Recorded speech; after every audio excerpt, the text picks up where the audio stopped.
querido amigo, periodista, escritor Daniel Montoya, analista internacional. ¿En qué parte de tu querido país, Argentina, estás, Daniel, hasta ahora? En este momento en Buenos Aires y con mucho placer de escucharlo. Son la mesa periodística número 1 del Paraguay, así que es un placer. Muchas gracias, Daniel, ya escuchaste. Gracias, ¿Qué hora es Daniel. en la Argentina ahora? La misma hora tenemos. Estamos igual. Ahora, después del cambio que hicieron ustedes, ya quedamos igual, 3:10 de la tarde igual. Calorcito, una semana caliente en la Argentina, pero que trae justo, si ustedes recuerdan, creo que estaban en Argentina, que son los días que se está rememorando acá los estallidos de 2001 a 20 años ahora, justo. Es cierto, es cierto. El corralito. Yo ya no estaba, pero sufrí las consecuencias. Daniel, pero de todas maneras decís, hace mucho calor, pero no 31 grados de sensación térmica que tenemos acá en Asunción. Y que ahora él mismo, conoce. Que vos ya sufriste. No, estamos lejos, quizás eso más en el interior. Yo les diría en Córdoba esta semana va a ser una semana fuerte, pero Buenos Aires está caldeado, por supuesto húmedo, no es lejos de lo que para ustedes esto sería invierno. Sí. Bueno, no, que mañana comienza entonces el verano puntualmente en el mismo horario, o no, Fito, sí. Con algunos minutos de diferencia, supongo, para Buenos Aires. Más o menos en la misma... 12:50, paralelo. 57, 58. Sí, señor. Y es más, amigos, en tren de rememorar fechas, en esta época estaba en Paraguay exactamente hace 4 años, que era con las internas del Partido Colorado. Ah, claro. Cierto. Sí. Que fueron lo que sería este domingo pasado, y justo terminaba mi trabajo de campo con todas las internas, y obviamente hoy estaríamos viendo los resultados hace 4 años atrás. Hace 4 años. Había hecho un mes una recorrida profunda por todo el país. Sí, señor. ¿Qué pasó en Chile, Daniel? ¿Qué pasó en Chile? Bueno, contanos y sobre todo quién es Boric, porque había un candidato, permitime darte ese dato, yo había leído un candidato de la izquierda que algunos dijeron que era puro trámite que sea el candidato del Frente Amplio y del sector de la izquierda, y no estaba Boric, y de repente aparece Boric. ¿Qué pasó, Daniel? Bueno, a ver, me parece que inclusive la llegada de Boric, que ya vamos a poner por ahí un foco, alguien de 35 años que procede territorialmente de un lugar donde nadie nunca llegó un presidente en Chile, que es del sur, es de la Patagonia chilena, de la zona de Magallanes.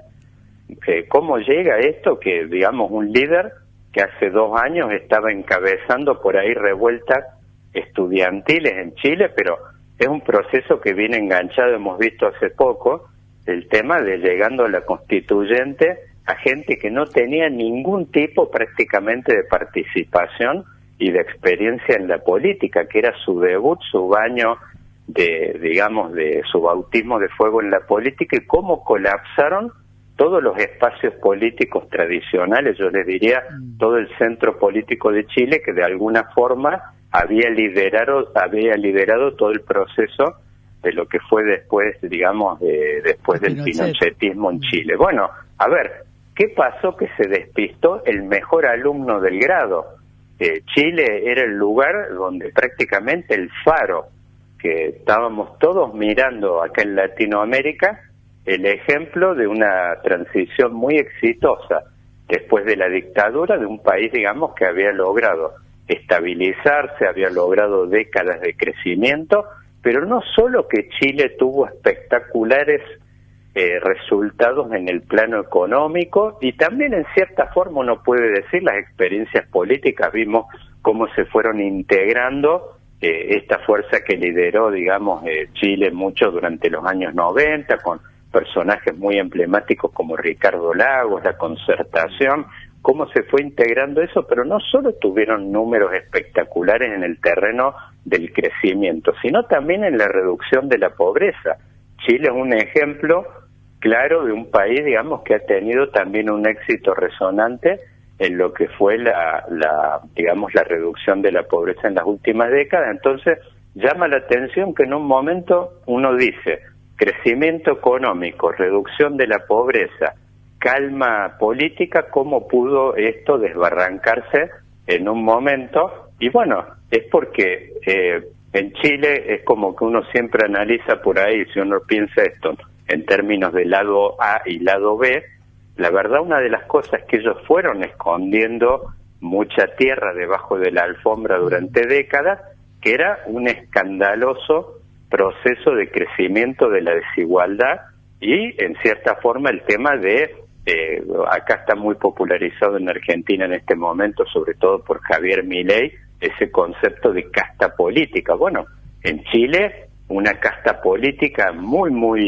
digamos, enquistada en el poder desde hace décadas, y uno veía como que recurrentemente todos los mecanismos de control de las instituciones, del gobierno, como que se iban sucediendo los mismos grupos de poder, y una de las cosas que veía uno, por ejemplo, es el tema de escandalosos indicadores sociales, en el caso de Chile, más allá de este proceso de reducción de la pobreza, que es el tema, lo vimos el mismo día de las elecciones, los estudiantes sin acceso al tema del transporte público, el tema, uno de los temas centrales, de los pilares de la campaña de Boric, un proceso que se vivió acá en Argentina cuando en el año 2010 el primer gobierno de Cristina Kirchner desmontó el régimen de los fondos de pensión, que de alguna manera en los 90 lo había imitado del sistema chileno. Bueno, una de las columnas vertebrales de la campaña de Boric es el tema de desarmar estos fondos de pensión, que ¿cuál es el correlato que han tenido? Un sistema, uno de los pilares de ese sistema económico con tantos éxitos. Bueno, la contracara de eso ha sido el tema de jubilados con sueldos de miseria, y vimos cómo en el momento que se produjo todo este avance de la pandemia, Chile tuvo que echar mano a dos como adelantos, anticipos, darle la capacidad a los jubilados chilenos ante la miseria que estaban enfrentando, de echar mano a esos fondos acumulados en estos, en estos sistemas de jubilación privados de Chile. Otro tema que también ya vamos a llegar al tema de con mucha sensibilidad ya en la época de Bachelet vimos las manifestaciones alrededor del tema del transporte, un tema acá que se ve lejano en Argentina con los tremendos subsidios que tiene el transporte, la salud en todo el área metropolitana. Bueno, Chile era la contracara de eso, los jubilados sin acceso a las medicinas básicas, los estudiantes sin acceso al transporte, el tema del sistema universitario chileno, al cual podían acceder prácticamente familias que provinieran de sectores sociales de la aristocracia chilena. O sea, un sistema muy, diría, aristocrático y de castas políticas, de familias y de castas empresariales. Prácticamente si uno ve todos los lugares de los puestos de conducción de los principales entes y digamos empresas de Chile, son nombres de familias que se vienen sucediendo hace décadas prácticamente. Bueno, ese proceso que iba como transcurriendo al costado de todo ese éxito económico que iba teniendo Chile, más bien en el plano macroeconómico, y ahí apelo un poco a esto que es muy familiar para ustedes. Paraguay, en cierta forma, creo que tiene muchas similitudes en ese aspecto, en el sentido de que es un país también que viene con un proceso de crecimiento y una macroeconomía estable, y por supuesto quizás uno en el plano social, cuando se pone a desmenuzar más, después se encuentra con situaciones que son los que en Chile han llegado a la revuelta y a lo que, digamos, en definitiva, Boric a caballo de ese malestar y toda una clase política que fue emergiendo, como les decía yo, con la constituyente, aparecieron un montón de personajes, payasos, maestras, un montón de personajes que directamente no tenían ningún tipo de raigambre en la política y que cuesta explicar, y además, en paralelo también un proceso de desenganche que ha ido teniendo la gente. En el año 2012-2013 Chile avanzó con el tema del voto optativo.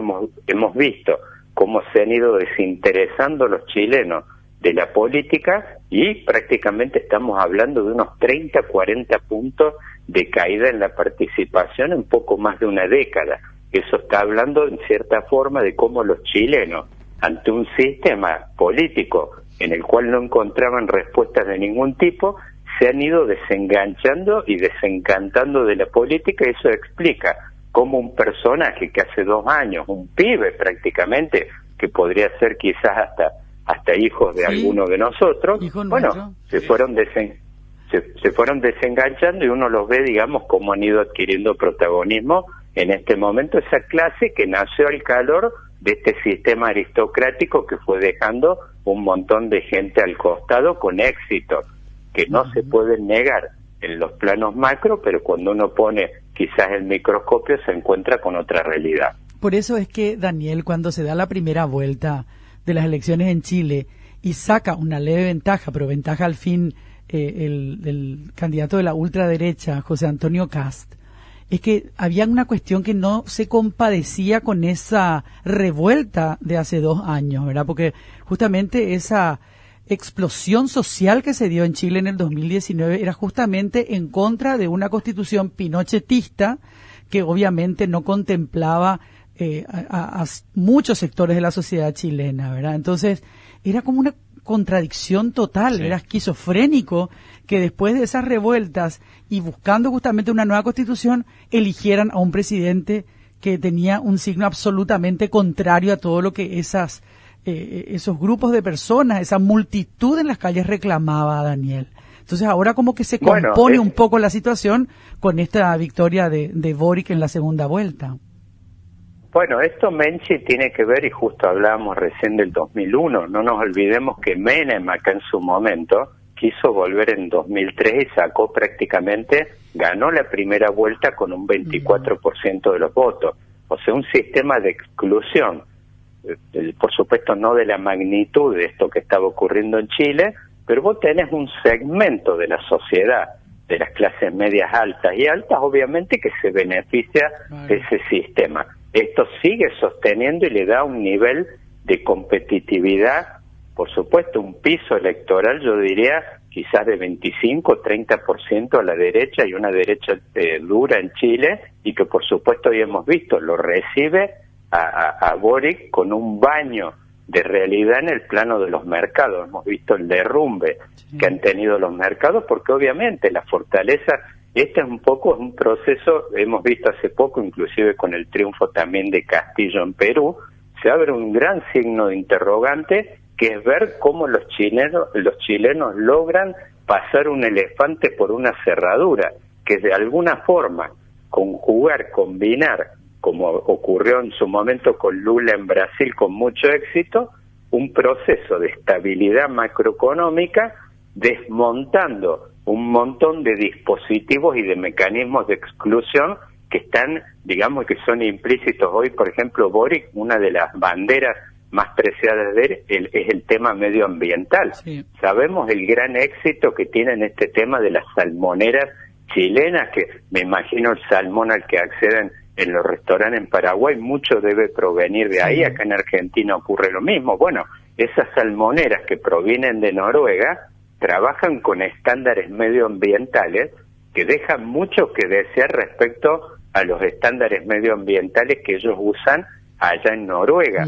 Ha ocurrido, quisieron instalarse en la Patagonia, puntualmente en Tierra del Fuego en Argentina, y han tenido un rechazo de la sociedad muy, muy firme respecto a esto, justamente porque iban a trabajar con mecanismos, con dispositivos de protección medioambiental muy distantes de los que ellos usan en Europa, de los parámetros europeos. Entonces, es como que este tema de Boric es un desafío y un gran interrogante que se plantea ahora: ¿cómo logra Boric desactivar estos mecanismos, los fondos de pensión, el tema de poder avanzar? Él habló de un sistema jubilatorio, debe estar pensando en un sistema jubilatorio universal, y el tema de darle acceso a la salud y el transporte a los chilenos. Bueno, muchas de las fortalezas macroeconómicas de Chile tienen que ver con estos sistemas de exclusión y de beneficios extraordinarios que han tenido